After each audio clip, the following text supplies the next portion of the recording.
Bueno, tenemos este parlante baretón de 15 pulgadas y vamos a darle una segunda vida. Tiene un problema y ahora te voy a explicar un poco. Este es el modelo Max 15 MDW-S de 250 watts. Estos parlantes son parlantes activos. Esto significa que requieren de alimentación y tienen una etapa amplificada o amplificadora. Entonces por eso son activos. Los parlantes pasivos no requieren de alimentación y no tienen una amplificación interna. Como mucho tendrán una plaqueta que se llama crossover, que es la que separa la señal de audio en bajos, medios y agudos, por ejemplo. ¿Bien? Entonces eso diferencia un parlante activo de un parlante pasivo, o un equipo activo de un equipo pasivo. El equipo pasivo entonces no necesita alimentación y solamente va a tener una entrada de audio, nada más. Ese es un parlante pasivo. Este es activo, ¿bien? O sea que tiene todo eso integrado, que ahora vamos a ver. Incluso la adquisición del audio. Estos parlantes que son bastante familiares, bueno, pueden recibir el audio ya sea por tarjeta de memoria, de un MP3, por Bluetooth, ¿bien? O incluso de radio FM. Todo eso es controlado por este modulito, que es lo que falla en este equipo, ¿bien? También este equipo puede trabajar con audio externo a través de una señal que se inyecta por acá, ¿bien? Por entrada de línea, que puede ser por este tipo de conectores. Y acá también tiene entrada de micrófono, ¿bien? Tiene control de graves, agudos y el volumen de entrada de la señal de audio externa que estamos introduciendo para que sea tratada con los filtros y amplificada.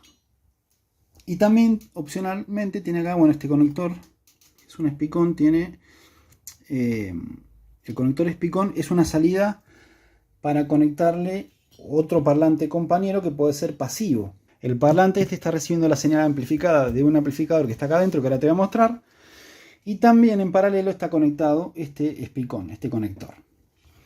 Bueno, el problema que tengo con este parlante es que el módulo de tratamiento de adquisición de sonido, que es este modulito, ya sea cuando estoy leyendo de un MP3, perdón, de un pendrive, no de un MP3. O sea, esto es un reproductor de MP3 que lee archivos MP3 que eventualmente van a estar en un pendrive o en una memoria. Bien, en una memoria o bien desde el Bluetooth. Entonces, cuando la persona, el usuario, quiere poner música y escuchar un track atrás del otro, voy a destapar esto. El problema es que se escucha un sonido muy fuerte, es como un ruido que hace que sea imposible darle un uso normal a este equipo, ¿no es cierto? O sea, no puede haber un ruido fuerte entre cada canción que uno escucha. Y bien, según un análisis y un estudio que hice de todo este sistema, yo no le encuentro arreglo. Bien, hasta el momento no le encontré arreglo, pero sí encontré una solución, que ahora te voy a mostrar cuál es. Este es el modulito, entonces. Según mi análisis, bueno, este es el chip principal, que es un microcontrolador dedicado. Bien, la señal de audio, que viene para las siguientes etapas, que ahora te voy a explicar así a grandes rasgos, sale directamente de este chip. Bien, no hay nada analógico o nada que se interponga. Y todo lo que es el tratamiento de los archivos MP3 y de la señal que viene del Bluetooth es procesada por este mismo microcontrolador o microchip. Bien, para no encerrarlo en un microcontrolador, en ese término. Entonces, es todo tratado acá. Y de acá, bueno, hay unos pequeños capacitores para acoplar la señal, que están ahí. Y sale directamente de ahí la señal de sonido, que después pasa por otro tratamiento y es amplificada. Pero bueno, no hay nada más que arreglar o que medir o que analizar, sino que todo sucede acá adentro. Y el problema está acá, en este integrado, que no se consigue porque es un micro o es un chip dedicado. Incluso esta plaquetita, este modulito no se consigue, ¿sí? Pero vienen muchos modulitos similares chinos que pueden servir. En este caso yo voy a hacer eso. Vienen estos modulitos que son baratos y son muy adaptables, son genéricos, incluso vienen con un control remoto. Bien, y es este. Entonces, yo lo que voy a hacer es inhabilitar este módulo original que viene con el equipo, que no lo puedo conseguir y no lo puedo reparar. Bien, y lo voy a adaptar acá, en este espacio. El gabinete está vacío, no hay nada, esto es de plástico. Entonces voy a hacer un orificio rectangular y le voy a adaptar este módulo, ¿bien? Que simplemente tiene la alimentación y tiene la salida de audio y la entrada de la antena de FM. Está todo muy clarito, está todo indicado y hace prácticamente lo mismo que este módulo original. Entonces ese va a ser el trabajo en este caso, para darle vida a esto, ¿no?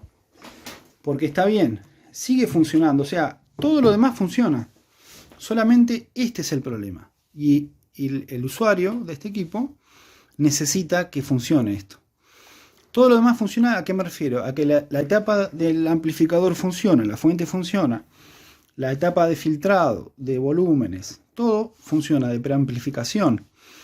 O sea que si yo le inyecto audio de forma externa o hablo por un micrófono externo, funciona todo eso. Pero lo que no funciona es la entrada de audio de archivos MP3 o del Bluetooth, que es lo que más se utiliza en estos equipos. Bueno, ¿qué tenemos acá? Tenemos esta plaqueta que veo acá, que tiene una antena. Bueno, esta plaqueta es el receptor, es la plaqueta receptora del micrófono inalámbrico, porque este equipo trae un micrófono, incluso vimos creo que el dibujo, ¿no? Del micrófono, ahí está, ¿ves? Este que está acá es el micrófono, que lo trae incluido. Bueno, resulta que este equipo ya me lo habían traído en un momento y está dañada esta placa, que tampoco se consigue, ¿sí? O sea, este equipo, los Baretón más que nada, tienen, está bien, las cosas modularizadas, o sea, todas las etapas del sistema están por partes, se pueden analizar, se pueden estudiar, eventualmente se pueden reparar también, pero tienen chips y tienen cosas que son fabricadas puntualmente para la empresa Baretón, o sea, no es nada genérico, y hay cosas que incluso que vienen limadas o con códigos o números que son inidentificables. Bueno, esta plaqueta cuadrada que vemos acá, que tiene esta antena, es la receptora del micrófono. Hace un tiempo atrás este cliente me lo trajo porque había una interferencia muy extraña en el equipo y justamente era esta plaqueta que tiene un problema, que es la receptora del micrófono inalámbrico para hacer karaoke. Entonces esta plaqueta está generando un sonido, un ruido horrible que se inyectaba en el sistema. Yo tomé la determinación simplemente de desvincular, acá está el conector, de desvincular la salida de audio. Le dejé conectada la alimentación al pedo, porque qué sé yo, que es esta que ahora vamos a analizar. Son 10 voltios que caen acá para alimentar la plaqueta. Esta es la antena de recepción. Y tiene la salida, que es esta, a las siguientes etapas. ¿Por qué le dejé la alimentación conectada?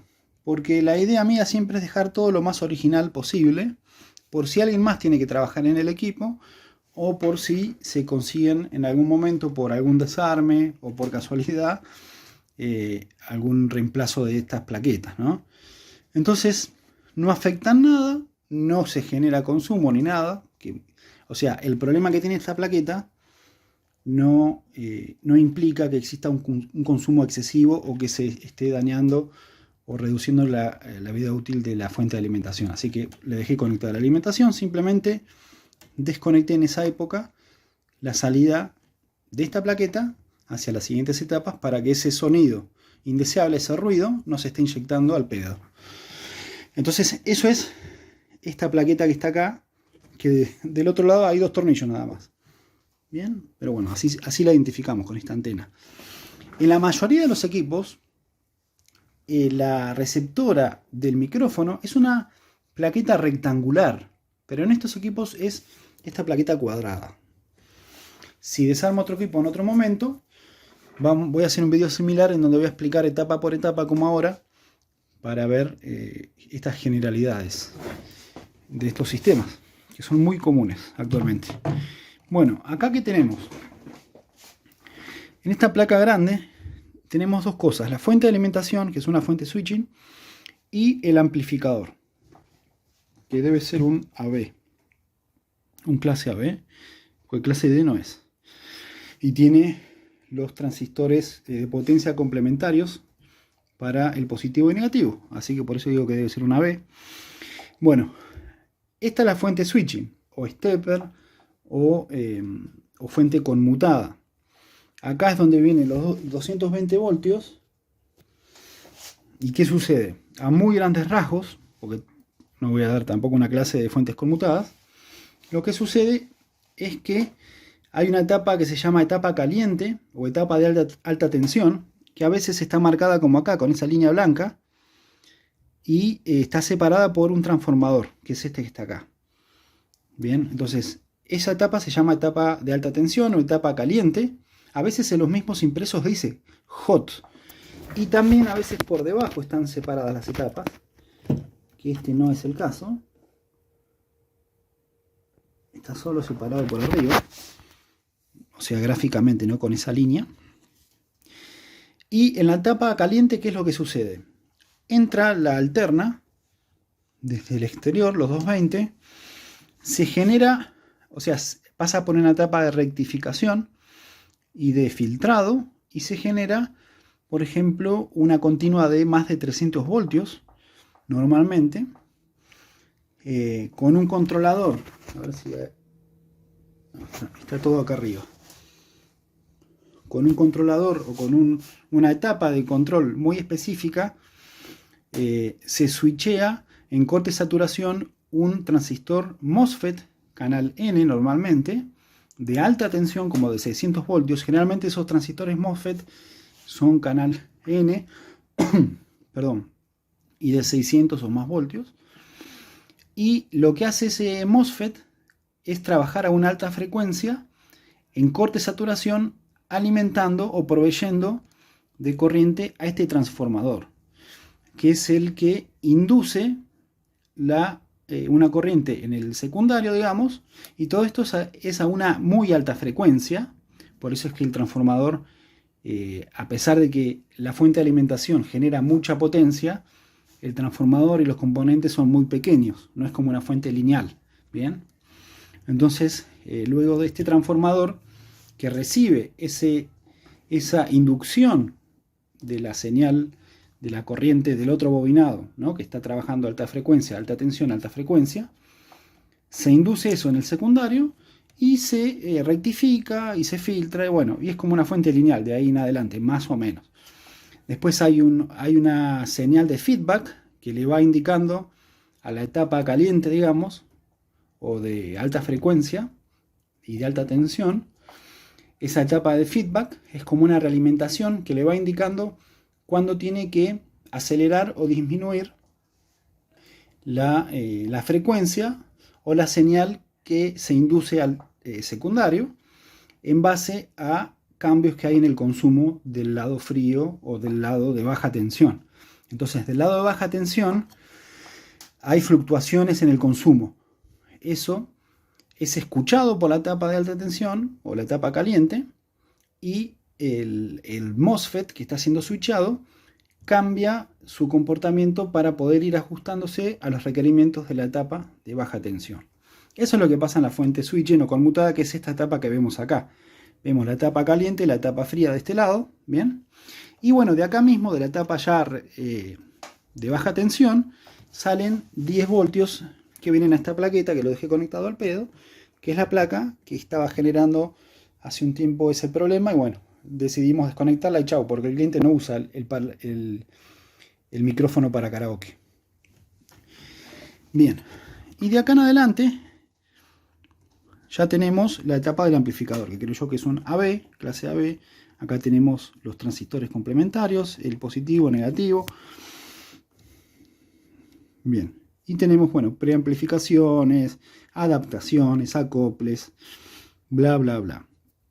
Y esto que vemos acá, esta resistencia con este capacitor, trabajan al estilo crossover para separar la señal amplificada en en bajos o en bajos y medios y en agudos. Y acá salen los cables, que son estos, hacia el parlante de 15 pulgadas o a la bocina de 15 pulgadas y al driver o compresor de agudos. A su vez, acá salen estos dos cables que están en paralelo, conectados al conector Spicon del otro lado, que es la salida que yo te comentaba. Bueno, este conector está en paralelo al parlante grande y es la salida para conectar un parlante pasivo externo. O sea, la salida amplificada no solo alimenta al parlante integrado en el equipo, sino que también se puede conectar a un parlante pasivo externo. Estos cables son eso, son las salidas de la etapa de crossover y ya la señal amplificada. ¿Qué más tenemos acá? Bueno, acá tenemos, esas son las salidas. Este cablecito es una alimentación que sale, es una alimentación que varía en base al sonido, que sale hacia este cable plano, junto con esto, con este cable que está acá, y lo que hacen es iluminar unos LED, unas luces que hay en el parlante y en el compresor de ahí. Entonces eso hace esta salida, este cablecito. Y después acá tenemos, bueno, otra alimentación. Estos son otros 10 voltios que vienen a la plaqueta principal o la plaqueta que procesa el audio, como te comenté en un principio, que es el modulito que a mí me está fallando. Esto llega acá, hay simplemente un regulador de 5 voltios, un filtro y bueno, ahí del otro lado está el display. Este es un regulador nada más, 5 voltios. Esa es una alimentación que sale de acá, que esto pudo haber salido de acá también tranquilamente, porque es lo mismo, creo que están en paralelo. Y esto que está acá es la señal de audio que viene desde estas etapas hacia el amplificador, y del amplificador sale a los parlantes. Entonces esa señal de audio viene de acá. Bien, y acá ¿qué tenemos? Tenemos el control de volumen principal, control de bajos, agudos, hay una preamplificación y filtrado, ¿sí?, de la señal previa a la amplificación principal, que es esta etapa que vemos acá. Bien, ahora acá tenemos también otra plaqueta más, que es esta, que es la que recibe las entradas de señal de audio que viene del exterior. Hay también una etapa de acople y filtrado, creo que de preamplificación también, porque hay unos operacionales que se llaman, que son los 4558, que son muy comunes para trabajar con audio, son unos operacionales. Entonces, ya sea la señal de audio que se genera en este modulito, como la señal que viene del exterior a través de estos conectores, todo eso cae en esta plaqueta. Incluso ahí también caía el micrófono, bien, todo cae en la misma plaqueta, y de ahí la señal pasa a esta otra plaqueta, en donde se controlan la intensidad de volumen, los graves y los agudos. Una vez que se prepara la señal, con todo el filtrado, la preamplificación, etcétera, etcétera, que es necesario, la señal de audio viaja hacia la etapa principal de amplificación. Entonces, ¿qué pasa acá? Todo esto funciona. Funciona todo. Este es el único problema. Y la persona que utiliza el parlante necesita usarlo con Bluetooth o con archivos MP3 de un pendrive. Por eso es que voy a adaptar este modulito, voy a hacer un agujero, lo voy a poner ahí, y este lo voy a dejar que no interfiera, digamos. Bien. Y bueno, y este también voy a usar esta misma alimentación, la misma antena, vamos a usar la misma antena. Le voy a dejar conectados los LED, así que no me interfiere en nada. Y la salida esta, de canal LR y negativo, la tengo acá también. Tengo todo acá identificado.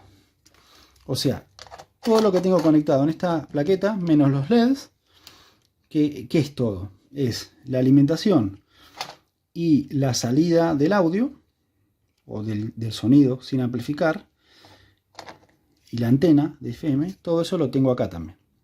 Entonces lo voy a conectar acá y voy a dejar todo funcionando como corresponde. Bien, entonces esa es la solución que yo encontré para este parlante, que está nuevo prácticamente y solamente tiene este problema de ese sonido que se mete entre canciones o entre tracks o archivos, pero me llama la atención que eso es algo que sucede entre archivos MP3 y tracks o canciones del Bluetooth, que está adquiriendo por Bluetooth. Y bueno, y llegué a la conclusión que está todo eso generándose aquí dentro de este chip.